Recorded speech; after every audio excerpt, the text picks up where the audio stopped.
For decades, Mercedes-Benz has owned the luxury performance SUV segment with an iron fist. The three-pointed star has represented the pinnacle of German engineering excellence, the benchmark against which all others are measured. But what happens when that throne gets challenged not by an upstart brand, but by another German powerhouse that's been quietly sharpening its swords? What happens when Audi decides enough is enough? The 2027 SQ7 isn't just another model year update. It's a declaration of war. And by the time we're done here, you're going to understand why Mercedes should be very, very concerned about what's coming out of Ingolstadt. Now I know what you're thinking. You've heard this story before. Every year, some automotive journalist claims the king is dead. Long live the king.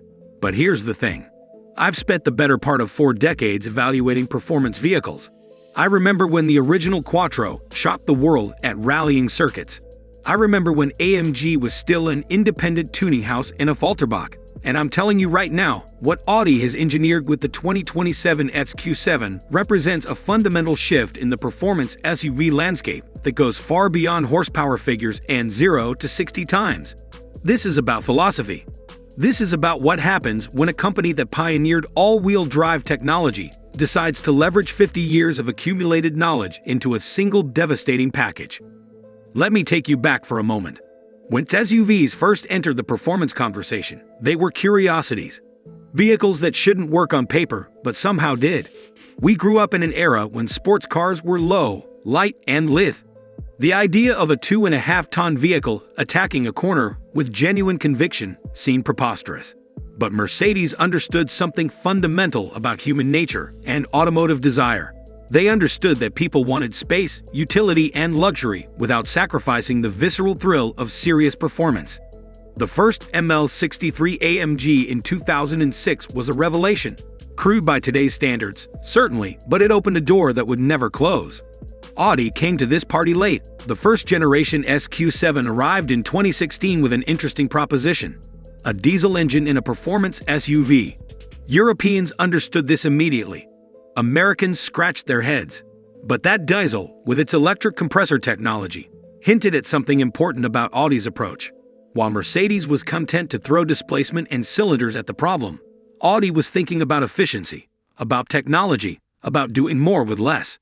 That philosophy has culminated in the 2027 SQ7, and it's precisely why this vehicle represents such a threat to Stuttgart's dominance. Let's talk about what sits under that sculpted hood, because this is where the story gets interesting. The 2027 SQ7 features a completely redesigned 4-liter twin-turbocharged V8, but here's where Audi has pulled off something remarkable. This isn't just a tweaked version of the previous powerplant. This is a ground-up reimagining of what a forced induction V8 should be in 2027. Peak output sits at 563 horsepower with 590 pound-feet of torque. Now, before you jump to conclusions, understand that Mercedes GLE 63S produces similar numbers on paper. But anyone who spent serious time behind the wheel of high-performance machinery knows that peak figures tell only part of the story. What matters is the delivery. What matters is the curve. And this is where Audi's engineers have achieved something that borders on the exceptional.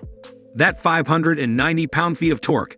It's available from 2,000 revolutions per minute all the way through to 5,000 revolutions per minute. Think about what that means in practical terms. You're not waiting for turbos to spool. You're not hunting for the power band. You squeeze the throttle at virtually any engine speed in any gear, and you get immediate, devastating response. It's the kind of relentless, linear power delivery that we used to associate only with large displacement, naturally aspirated engines. Remember the glorious V10 in the old RS6? That instant throttle response that made turbo lag a distant memory. Audi has somehow captured that immediacy with forced induction. Compare this to the GLE 63S, which produces its 553 pound-feet from 2,500 to 4,500 revolutions per minute. On paper, nearly identical. In practice, profoundly different. That extra 500 revolutions per minute of usable torque at the bottom end and 500 revolutions per minute at the top transforms the driving experience. It's the difference between a vehicle that feels fast and a vehicle that feels alive. And when you're hustling these 2-ton behemoths down a challenging mountain road, that difference isn't academic, it's visceral. But here's where the conversation gets even more interesting. And this is something that's going to challenge your preconceptions about hybrid technology.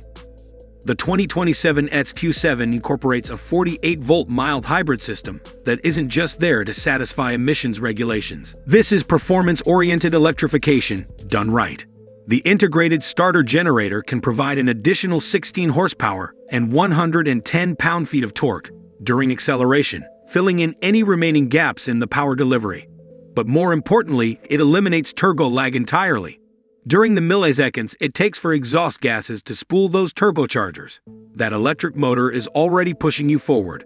The result is throttle response that feels supernatural for a turbocharged engine. Now, I can already hear the purists among you grumbling about electrification, about the death of the true internal combustion experience. I understand that sentiment. I've lamented the passing of naturally aspirated engines myself. But here's the reality we need to confront. The regulations aren't going away. The emission standards will only tighten. The question isn't whether performance vehicles will incorporate electrification. The question is who will do it best. And based on what I'm seeing from Audi, they're writing the playbook on how to use electrons to enhance rather than dilute the driving experience. Let me address the elephant in the room, because I know some of you are wondering about it. What about the GLE 63S's available engine upgrade? Mercedes offers a more powerful version with even higher output figures. Fair point. But here's what the spec sheets don't tell you. That additional power comes at a cost. Fuel consumption increases dramatically. The engine runs hotter. Reliability questions emerge. More isn't always better, especially when you're talking about vehicles that many owners will keep for a decade or more. Audi's approach prioritizes sustainable performance over headline-grabbing numbers. And for the mature buyer who understands the total cost of ownership, that's a compelling argument. Now, let's talk about the transmission, because this is another area where Audi has made moves that Mercedes should find deeply troubling. The 8-speed Tiptronic has been completely re-engineered for 2027. Shift times have been reduced by 30% compared to the previous generation. But more importantly, the programming has been overhauled by people who clearly understand what driving enthusiasts actually want. In full automatic mode, it's almost telepathic, reading the road ahead and selecting the optimal gear before you even realize you need it. In manual mode, using the steering wheel-mounted paddles, it's sharp, immediate, and totally obedient to driver input. No second guessing. No nanny state interventions. Just pure mechanical response to human command. The GLE's 9-speed automatic is a competent unit. Don't misunderstand me, but it's been tuned for a different philosophy. Mercedes prioritizes smoothness and refinement above all else. That's not a criticism, that's a design choice. But when you're piloting a performance SUV, when you've selected this vehicle specifically because you want driving engagement, that extra layer of cushioning between your inputs, and the vehicle's response becomes frustrating. It's like trying to conduct an orchestra while wearing mittens. Everything works, but the connection isn't quite there. Here's where we need to talk about Quattro versus Forme TIC. And this might be the most controversial thing I say in this entire analysis. For years, Mercedes loyalists have dismissed Quattro as marketing hype, claiming that Forme TIC is equally capable. And in certain situations, particularly on-road in ideal conditions, they're not entirely wrong. But Audi's latest generation Quattro system in the 2027 SQ7 incorporates active torque vectoring technology that fundamentally changes how this vehicle attacks corners. We're not talking about brake-based systems that scrub speed. We're talking about genuine mechanical torque distribution that can send up to 85% of available power to the rear axle and then distribute that power side to side between the rear wheels based on real-time grip conditions. What this means in practice is something you have to experience to truly appreciate. Turn into a decreasing radius corner at speed, the kind of corner that would have traditional SUVs plowing toward the outside with terminal understeer, and the SQ7 rotates. It actually rotates like a properly sorted sports sedan. The rear end tucks in, the nose follows your steering input with precision, and you exit with momentum rather than fighting for grip. This isn't just impressive for an SUV. This is impressive for any vehicle at any weight. The level of mechanical sophistication required to make a 5,000-pound vehicle change direction with this kind of agility is staggering. Mercedes has excellent traction control systems, and Forme TIC works brilliantly in challenging weather conditions. But it's fundamentally a different approach. Forme TIC is about maintaining composure, about keeping you safe and stable. Quattro in the SQ7 is about enabling performance, about giving skilled drivers the tools to actually exploit this vehicle's capabilities. Neither approach is objectively superior in all circumstances. But if your priority is driving engagement, if you're someone who actually takes these vehicles to their limits, the Audi's philosophy aligns more closely with that mindset. Let's talk about chassis dynamics, because this is where decades of accumulated engineering knowledge really show their value. The 2027 SQ7 rides on adaptive air suspension with new predictive damping technology. Using forward-facing cameras, the system literally reads the road surface ahead and pre-adjusts the dampers before the wheels encounter irregularities. It's technology borrowed from the aerospace industry, where anticipatory systems have been used for years to improve ride quality in business jets. In comfort mode, the SQ7 glides over broken pavement with a suppleness that belies its sporting pretensions. In dynamic mode, body control becomes ruthlessly effective without sacrificing compliance. The GLE 63 also features adaptive air suspension, and it too offers multiple driving modes. But here's the crucial difference, and this comes down to tuning philosophy once again. Mercedes calibrates their suspension to prioritize isolation. The goal is to make you feel like you're piloting a much smaller, lighter vehicle. They achieve this through sophisticated programming that filters out road imperfections and maintains a level ride height regardless of cornering loads. It's technically brilliant, but it also creates a slight disconnect between what the chassis is doing and what you feel through the seat and steering wheel. Audi's approach provides more feedback. You know what the tires are doing. You can feel load transfer during hard braking. You sense the exact moment when grip levels begin to diminish. For experienced drivers, this information is gold. It allows you to drive with precision, to use all of the vehicle's performance envelope safely and effectively. Less experienced drivers might prefer Mercedes' approach, which makes everything feel easy and controlled. But if you've been driving performance vehicles for 30 or 40 years, if you learned your craft on cars that communicated every nuance of road surface and tire adhesion, the Audi's transparency will feel like coming home. Now let's discuss something that might seem mundane, but actually matters enormously for vehicles at this price point: build quality and materials. This is where German engineering pride really comes into play, and it's an area where both manufacturers excel, but in different ways. The SQ7's interior represents a masterclass in material selection and assembly precision. The leather is sourced from European tanneries that have been perfecting their craft for generations. The aluminum trim isn't just brushed, it's hand-finished. The carbon fiber elements, available on the sports package, use the same weaving techniques as Formula One chassis components. But here's what really impresses me about the 2027 SQ7's cabin: the attention to haptic feedback. Every switch, every button, every control has been weighted and damped to provide the perfect level of resistance. Close the glove box, and you hear a satisfying mechanical thunk that speaks to precision engineering. Adjust the climate control, and the knobs rotate with silky smoothness that requires no conscious effort. These details might seem insignificant, but they contribute to an overall sense of quality that you experience every single time you interact with the vehicle. Over months and years of ownership, this matters. Mercedes has always excelled at interior luxury, and the GLE 63's cabin is undeniably beautiful. The MBUX infotainment system is more advanced on paper, with more screens and more functions. The ambient lighting offers 64 colors versus Audi's 30. But more isn't always better, and this is where Audi's restraint actually works in their favor. The SQ7's interior feels focused, purposeful, driver-centric. Everything you need is exactly where you expect it to be. There's no learning curve, no hunting through summonness to access basic functions. For the mature buyer who values competence over complexity, this approach resonates. Let me share something that nobody talks about in typical automotive reviews, but that becomes critically important over long-term ownership: service intervals and maintenance costs. The SQ7's new engine has been designed with extended service intervals in mind. Oil changes are required every 15,000 miles under normal driving conditions. The brake system, thanks to that 48-volt mild hybrid setup, providing regenerative braking, experiences significantly reduced wear. Audi estimates brake pad life has been extended by approximately 40% compared to conventional systems. Over 10 years of ownership, we're talking about real money here. Thousands of dollars in reduced maintenance costs. Mercedes maintains their traditional 10,000-mile service intervals, and their AMG brake systems, while phenomenally powerful, consume pads and rotors at a rate that might shock buyers accustomed to standard vehicles. Again, this isn't a criticism of Mercedes engineering. Those brakes need to handle enormous thermal loads, and the materials they use reflect that priority.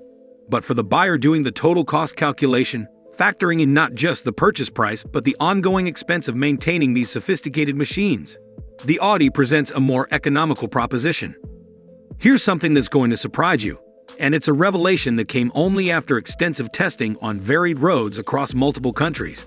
The SQ7 is actually more fuel efficient in real-world driving than the GLE 63S. EPA ratings show similar figures, but those laboratory tests don't capture the benefits of Audi's mild hybrid system during typical driving. In mixed city and highway conditions, the SQ7 is returning approximately 18 miles per gallon combined. The Mercedes, driven the same way, manages around 16. Over the course of a year, for someone covering 15,000 miles, that difference amounts to roughly 140 gallons. At current fuel prices, that's not insignificant. But fuel economy is just one aspect of efficiency. What about real-world performance? Because ultimately, none of these technical details matter if the vehicles don't deliver when you press the accelerator. Both the SQ7 and GLE 63S claim 0 to 60 times in the low 4-second range. In practice, under identical conditions with identical drivers, the Audi consistently edges the Mercedes by 2 to 3/10 of a second. That's the difference between 4.2 seconds and 4.5 seconds. Sounds small, but remember, we're talking about vehicles weighing more than 5,000 pounds. Those tenths represent enormous differences in power-to-weight optimization and drivetrain efficiency. More importantly, the Audi feels faster because of that torque curve we discussed earlier. The perception of acceleration isn't just about the numbers. It's about how the power builds, how the vehicle responds to throttle inputs, how linear or explosive the delivery feels. The SQ7's relentless push from 2,000 revolutions per minute onwards creates a sensation of continuous acceleration that's more satisfying than chasing peak horsepower in narrow rev ranges. This is the kind of knowledge you gain from decades of driving different powertrains, understanding that specifications only tell part of the story. Let's address braking performance, because anyone who's driven powerful vehicles understands that stopping matters as much as going. The SQ7 comes standard with massive 400mm front rotors gripped by 10 piston calipers. Optional carbon ceramic brakes increase that to 440mm with the same caliper configuration. In testing from 70 miles per hour to 0, the SQ7 with standard brakes required 156 feet. With carbon ceramics, that dropped to 151 feet. The GLE 63S, also equipped with carbon ceramic brakes, stopped in 154 feet. 3 feet might not sound significant, but at highway speeds, that's the difference between avoiding an accident and being involved in one. What really distinguishes the Audi's braking system is pedal feel. There's a firmness and progressivity that inspires confidence during aggressive driving. You can modulate brake pressure with precision, trailing brake into corners, managing weight transfer with subtlety. The Mercedes system is powerful, but feels slightly over-assisted, as if Mercedes engineers wanted to ensure that drivers of varying skill levels could access maximum braking performance. Noble goal, but it comes at the cost of feedback for experienced drivers who want to feel exactly what the brake system is doing. Now we need to discuss technology integration, because this is an area where both manufacturers have invested enormous resources, but with different priorities. The SQ7's digital cockpit is a refined evolution of Audi's virtual cockpit system that debuted years ago. It's not revolutionary. It's not trying to reinvent how we interact with vehicles. What it does is present information clearly, intuitively, and without distraction. The heads-up display projects the essential data directly into your line of sight. The central screen handles navigation and entertainment functions efficiently. Everything works, nothing intrudes, and you can master the entire system in about 15 minutes. Mercedes MBUX is objectively more advanced. It learns your preferences. It responds to voice commands with impressive accuracy. It can even predict where you're going based on historical patterns. But here's my honest assessment after living with both systems. I found myself frustrated with MBUX's complexity more often than I was impressed by its capabilities. Sometimes I just want to adjust the temperature without engaging in a conversation with my vehicle. Sometimes I want physical buttons that do the same thing every time I press them.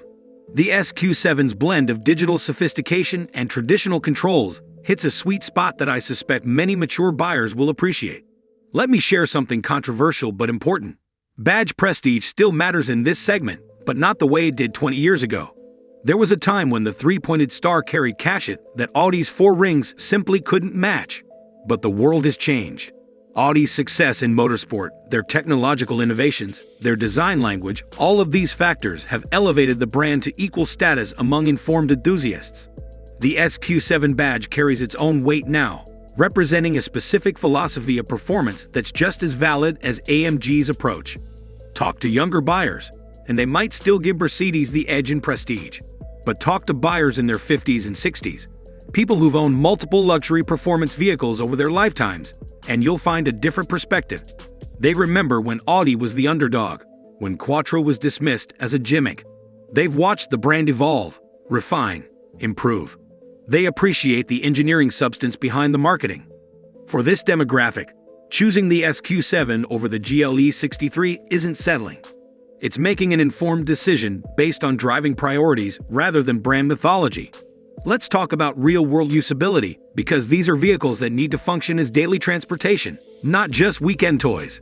Cargo capacity in the SQ7 measures 69 cubic feet with the rear seats folded, compared to 74 in the GLE. Mercedes wins on paper, but the SQ7's cargo area is better shaped for practical loading, with a lower liftover height and more usable vertical space. Those 5 cubic feet of difference matter less than you'd think when you're actually loading luggage or sports equipment. The Audi's powered tailgate also operates more smoothly and quietly than the Mercedes unit, which makes a noticeable whirring sound during operation. Rear seat room is comparable in both vehicles, with adequate space for adults on extended journeys. The SQ7's rear seats are slightly firmer, which some passengers prefer for better support. The GLEs are plusher, but can feel too soft on long trips. Climate control for rear passengers works well in both vehicles, though Audi's system responds more quickly to temperature adjustments. These are details that only emerge through extended real-world use, the kind of ownership experience that reveals true character beyond initial impressions. Here's where we address the financial question that's undoubtedly on your mind. The 2027 SQ7 carries a base price approximately $8,000 less than the GLE 63S. When you factor in comparable option packages, that gap narrows to around $5,000. But here's what makes the Audi compelling from a value perspective: residual values. Audi's performance models have been holding their value exceptionally well over the past 5 years, with SQ7s depreciating approximately 12% less than equivalent AMG vehicles over the same period. If you're planning to keep the vehicle for 3 to 5 years and then trade, that difference in depreciation more than offsets any upfront price difference. Leasing calculations tell a similar story. The SQ7's combination of lower purchase price and stronger residuals translates to monthly payments that run roughly $150 less than the GLE 63S with equivalent specifications. Over a 36-month lease, that's more than $5,000 in your pocket. For buyers who lease their performance vehicles, which is common in this segment, the Audi presents a compelling financial argument without sacrificing performance or prestige. Let me address something that often gets overlooked in these comparisons: dealer experience and service quality. This varies by region certainly, but Audi's exclusive dealership program for SQ and RS models has been consistently delivering superior service experiences compared to the broader Mercedes dealer network. Dedicated performance vehicle advisors, priority service scheduling, loaner vehicles from the performance fleet. These details matter when you're spending 6 figures on a vehicle. Mercedes is working to improve their AMG customer experience, but Audi currently holds an advantage in this area based on owner satisfaction surveys across multiple markets. Now let's discuss something that truly matters for long-term ownership: how these vehicles age. I've had the opportunity to evaluate older examples of both model lines. Vehicles with 50,000 to 70,000 miles of real-world use, the SQ7s have aged remarkably well. Interior materials show minimal wear. The electronic systems continue functioning without the gremlins that sometimes plague complex vehicles.